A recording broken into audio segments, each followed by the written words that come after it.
नमस्कार, कैसे हैं आप सब। मेरा नाम है तान्या और मैं सीआरपीएफ में स्पोर्ट्स न्यूट्रिशनिस्ट हूँ। आज का वीडियो बहुत ही महत्वपूर्ण है। आज हम जानने वाले हैं कि फाइबर की हमारे डाइट में क्या इम्पोर्टेंस है, यानी कि पाचन स्वास्थ्य में फाइबर की क्या भूमिका है। फाइबर पे अक्सर ध्यान नहीं दिया जाता, लेकिन ये हमारे स्वास्थ्य को बनाए रखने में बहुत ही महत्वपूर्ण भूमिका निभाता है। फाइबर एक प्रकार का कार्बोहाइड्रेट होता है जिसे शरीर पचा नहीं सकती। बाकी कार्बोहाइड्रेट के कंपैरिजन में जो छोटे छोटे शुगर मॉलिक्यूल में ब्रेक डाउन होते हैं, फाइबर ब्रेक डाउन नहीं होता। ये हमारे डाइजेस्टिव सिस्टम के थ्रू पास होता है बिना अपने स्ट्रक्चर को ब्रेक डाउन किए। आइए जानते हैं कितने तरीके के फाइबर होते हैं। 2 तरीके के फाइबर होते हैं, soluble and insoluble. Soluble fibre जो है वो पानी में मिलकर एक जेल जैसा पदार्थ बनाता है, जबकि इनसॉल्यूबल फाइबर वो मल में मात्रा बढ़ाता है और ये भोजन को हमारे आंतों में तेज़ी से गुजरने में मदद करता है, जो कि उन लोगों के लिए बहुत बेनिफिशियल है जिनको कॉन्स्टिपेशन की शिकायत रहती है। आइए आगे चलते हैं और बात करते हैं हमारे पाचन स्वास्थ्य यानी डाइजेस्टिव हेल्थ पे इस फाइबर के क्या बेनिफिट्स होते हैं। सबसे पहला जो बेनिफिट है वो ये है कि ये कॉन्स्टिपेशन प्रिवेंट करता है। जैसे कि हमने बात किया, इनसॉल्यूबल फाइबर पानी में घुलता नहीं है, ये हमारे स्टूल में बल्क ऐड करता है और ये हमारे फूड को आंतों में जो पैसेज होती है उसे आसान बनाता है और कॉन्स्टिपेशन जैसी शिकायतों से बचाता है। इसलिए जिन लोगों को कॉन्स्टिपेशन की शिकायत होती है, उनका पेट अगर रेगुलरली ठीक से साफ नहीं होता तो उनको फाइबर रिच फूड्स अपने डाइट में शामिल ज़रूर करना चाहिए। अब फाइबर आपको किन चीज़ों से मिलता है, जैसे कि मैंने आपको बताया, soluble fibre, insoluble fibre. Soluble fibre fruits में पाया जाता है, फ्लैक्स सीड्स में पाया जाता है, चिया सीड्स या जो गोर्ड फैमिली के वेजिटेबल्स होते हैं जैसे कि लौकी, तोरी, खीरा, ओट्स। ओट्स में खास करके एक बीटा ग्लूकन नाम का सोल्यूबल फाइबर है जो ना ही सिर्फ आपको मोटापे और कॉन्स्टिपेशन में मदद करता है, लेकिन ये आपके ब्लड शुगर, कोलेस्ट्रॉल, इन सब को भी कंट्रोल करता है। और इनसॉल्यूबल फाइबर जो पेट साफ करने में स्पेशली सबसे ज़्यादा इम्पॉर्टेंस रखता है। इनसॉल्यूबल फाइबर के जो सोर्सेज है, जितनी भी कच्ची चीज़ें आप खाते हैं जैसे फ्रूट्स हो गया, वेजिटेबल्स हो गया, और संपूर्ण आहार जिसको हम होल ग्रेन्स कहते हैं जैसे मिलेट्स, इवन आटे का जो चोकर होता है उसमें भी फाइबर की मात्रा अच्छी होती है। इनफैक्ट जब हम राइस खाते हैं तो ब्राउन राइस में फाइबर कंटेंट ज़्यादा होता है। और मिलेट्स जैसे कि ज्वार, बाजरा, रागी, सोरगम, इन सब मिलेट्स में फाइबर की मात्रा काफ़ी अच्छे मात्रा में होती है। और यही कारण है कि हम लोगों को एडवाइस करते हैं कि मैदे से बनी चीज़ें ना खाएं, क्योंकि उसमें फाइबर कंटेंट बहुत कम होता है। वो हमारे आंत में जाके बहुत धीरे धीरे आगे बढ़ता है, वो चिपक जाता है। जैसे जब भी आप पिज़्ज़ा, बर्गर, नूडल्स, मोमोज ऐसी चीज़ें खाते हैं तो कुछ लोगों को अक्सर कॉन्स्टिपेशन की प्रॉब्लम होती है। डाइजेस्टिव हेल्थ के लिए जो दूसरा बेनिफिट होता है फाइबर का, वो ये है कि ये हेल्दी गट बैक्टीरिया प्रमोट करता है। खास करके जो सॉल्यूबल फाइबर है वो प्रीबायोटिक का काम करता है। आइए क्विकली समझते हैं प्रीबायोटिक, प्रोबायोटिक क्या होता है। प्रोबायोटिक बेसिकली जब आप फर्मेंटेड फूड्स लेते हैं, जब आप दही लेते हैं, उसमें एक्टिव गुड बैक्टीरिया जो डायरेक्टली उसी फॉर्म में होता है हमारे शरीर में जाता है। और प्रीबायोटिक ऐसे फूड्स होते हैं जो कि प्रोबायोटिक की संख्या को बढ़ाता है, यानी कि प्रीबायोटिक एक प्रोबायोटिक बैक्टीरिया का खाना है।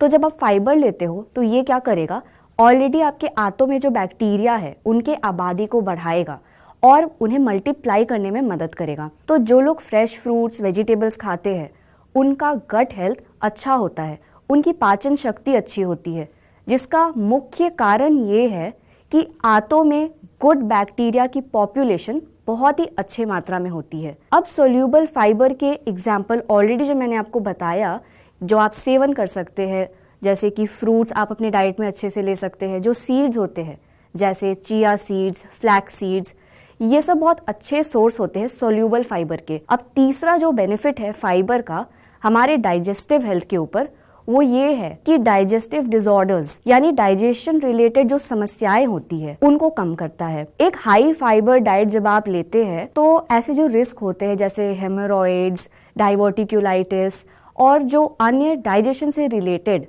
या स्टूल में प्रॉब्लम होती है, कॉन्स्टिपेशन से जो शुरुआत होती है, जो मेजर प्रॉब्लम्स होते हैं जैसे पाइल्स हो गया, फिस्टुला हो गया, इन सारे प्रॉब्लम से प्रोटेक्ट करता है।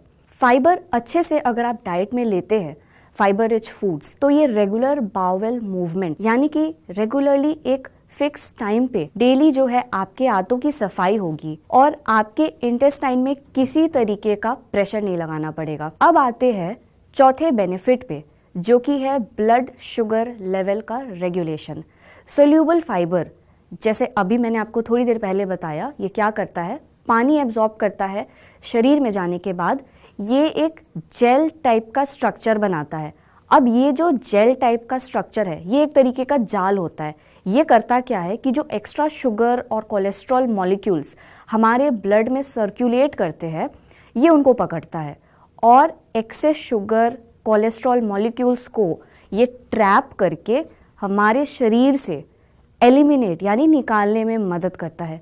तो ये एक तरीके से जिनको कोलेस्ट्रॉल की प्रॉब्लम है, जिनको शुगर की प्रॉब्लम है, उनको हम एडवाइस करते हैं कि आप सैलेड ज़्यादा अपने डाइट में लो, कॉम्प्लेक्स कार्बोहाइड्रेट्स ऐड करो, नेचुरल फ्रूट्स आप वेजिटेबल्स, सैलेड्स, होल पल्सेस अपने डाइट में शामिल करें।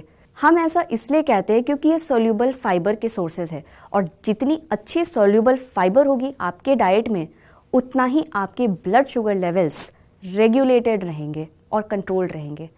इसलिए अगर सबसे ज़्यादा बात किया जाए कि किसके लिए फ़ायदेमंद है तो वो है डायबिटिक या जिनको डायबिटीज़ होने का खतरा होता है।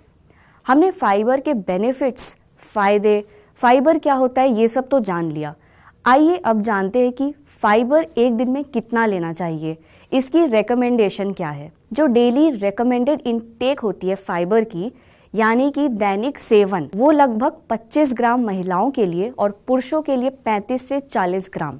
तो अगर हो सके तो अपने आहार में अधिक से अधिक फल, सब्जियां, साबुत अनाज, साबुत दाल को शामिल करें।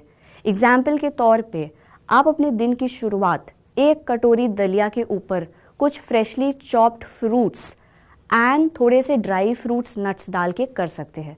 अब मैं आपको 3 टिप्स बताऊंगी अपने डाइट में फाइबर को बढ़ाने के क्या तरीके हैं। सबसे पहले कि आप धीरे धीरे इंक्रीज करें अपने फाइबर इनटेक को, क्योंकि एकदम से आज तक अगर आप सैलेड नहीं खाते थे, सब्जियां ज़्यादा नहीं खाते थे, एकदम से 700-800 ग्राम अगर आप कर देंगे तो हो सकता है कि आपको ब्लोटिंग, गैस की शिकायत हो।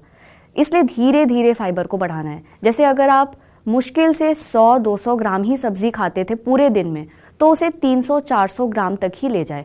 ये नहीं कि आप उसे सीधा 700-800 ग्राम बढ़ा दें। यानी कि अगर आप एक भी खीरा नहीं खाते थे तो आधे खीरे से या 4 से 5 स्लाइसेस से शुरुआत करें। ये नहीं कि दिन में 2 से 3 खीरे आप खा लें, क्योंकि आपके शरीर को इसकी आदत नहीं है और आप एकदम से ऐसे करेंगे तो आपको ब्लोटिंग, गैस, इनडाइजेशन, पेट दर्द की समस्या हो सकती है। कोई भी चीज़ जब आप शुरू करें तो धीरे धीरे क्वांटिटी को बढ़ाएं ताकि आपकी बॉडी जो है वो उससे यूज टू हो सके।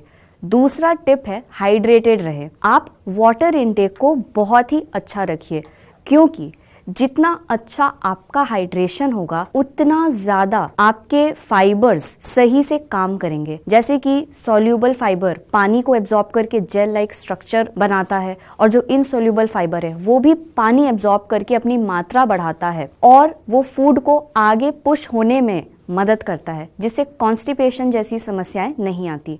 और तीसरा टिप ये है डाइवर्सिटी रखिए, वैरायटी रखिए अपने डाइट में, क्योंकि डाइट में जब आप वैरायटी रखते हैं तो ये इंश्योर करता है कि आपको अपने बॉडी में सॉल्यूबल और इनसॉल्यूबल फाइबर दोनों मिल रही है। फॉर एग्जाम्पल, अगर आप सीड्स इंक्लूड करते हैं, ओट्स ऐड करते हैं तो आपको सॉल्यूबल फाइबर मिल जाता है। फ्रूट्स में पेक्टिन होता है, वो भी एक सॉल्यूबल फाइबर है। अगर आप सैलेड्स और सब्जियां बढ़ाते हैं डाइट में, होल पल्सेस इंक्रीज करते हैं, तो इनसोल्यूबल फाइबर मिलता है। तो इस तरीके से देखिए डाइट में हर फूड कितना इंपॉर्टेंट है। जितनी ज़्यादा वैरायटी ऐड करोगे उतने ही तरीके के फाइबर्स आपको अपने शरीर में मिलेगा और उतने ही तरीके के फ़ायदे आपको शरीर में देखने को मिलेंगे। तो इस वीडियो में हमने ये सीखा कि फाइबर क्या होता है, फाइबर क्यों ज़रूरी है, इसके फ़ायदे क्या है और इसे हम किस तरीके से अपने डाइट में शामिल कर सकते हैं। ये अक्सर एक फॉरगॉटन न्यूट्रिएंट है, क्योंकि आप देखेंगे लोग अक्सर कार्बोहाइड्रेट्स के बारे में बात करते हैं, प्रोटीन्स, फैट्स, विटामिन्स, इन चीज़ों के बारे में बात करते हैं, बट अक्सर फाइबर को हम इम्पोर्टेंस नहीं देते। जबकि देखा जाए तो फाइबर बहुत ही मेजर रोल प्ले करता है हमारे डाइजेस्टिव हेल्थ पे। कॉन्स्टिपेशन से हमें प्रिवेंट करता है और जो अन्य तरीके के प्रॉब्लम्स होते हैं जो कॉन्स्टिपेशन से शुरू होते हैं, जैसे कि पाइल्स, हेमोरॉइड्स, डाइवर्टिक्यूलाइटिस, ऐसी मेजर कोलन के इश्यूज से हमें बचाता है। इनफैक्ट कई रिसर्चेस ये भी सपोर्ट करती है कि fibre rich diet colon cancer जैसे रिस्क को भी कम करता है। मुझे उम्मीद है ये वीडियो आपको अच्छा लगा और मैं आशा करती हूँ कि आज से ही आप अपने आहार में अधिक से अधिक फाइबर युक्त फूड्स को शामिल करना शुरू करेंगे और आप महसूस करेंगे कि ये आपके डाइजेस्टिव हेल्थ में किस तरीके से पॉजिटिव बदलाव लाता है। Thank you so much again for watching this video and I wish you good health.